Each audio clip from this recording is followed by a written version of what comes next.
Welcome back. Welcome back. Hope you had a great break. I'm sure you all discussed some changes. You know, this is about changes here. You all, many of you coming from different backgrounds and different situations.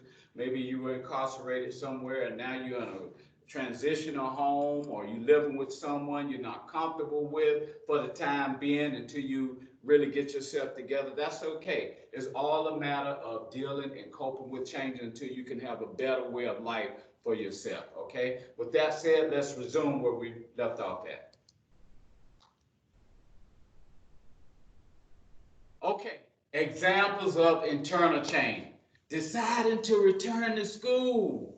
Deciding to return to school. Myself. Let me tell you a story, a quick story here. Uh, there was many times that I wanted to go back to school.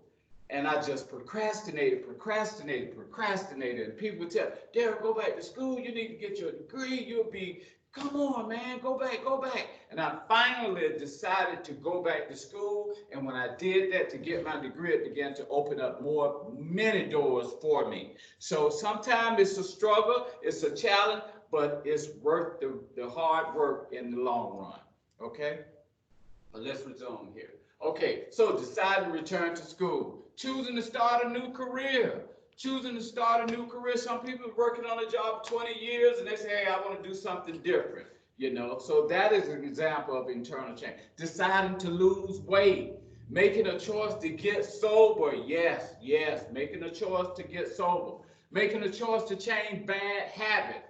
Change bad habits, whatever those habits can be. It can be drinking, it can be smoking, it can be drugs, it can be relationships, it can be anything. Choosing to change old thinking patterns. You know what got you in trouble the first time, but it's not going to get you in trouble again. So you got to rethink those patterns there.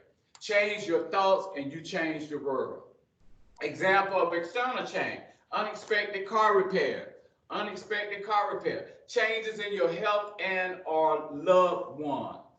Death of a loved one. Getting a new manager at work. Come on now, some of you are on probation. You have a probation officer, and now all of a sudden he or she is gone, and they give you a new probation officer. You have no control over that. You have to adapt, and deal with the situation at hand. So getting a new manager, a probation officer, a parole officer, you have no control over that. That is an example of external change. Being moved to a different shift at work.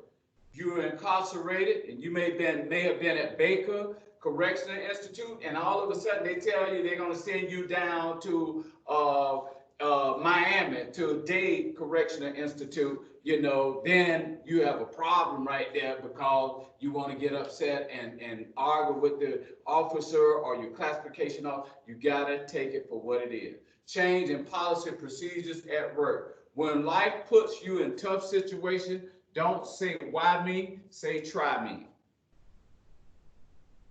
That said, we're going to take another quick break here.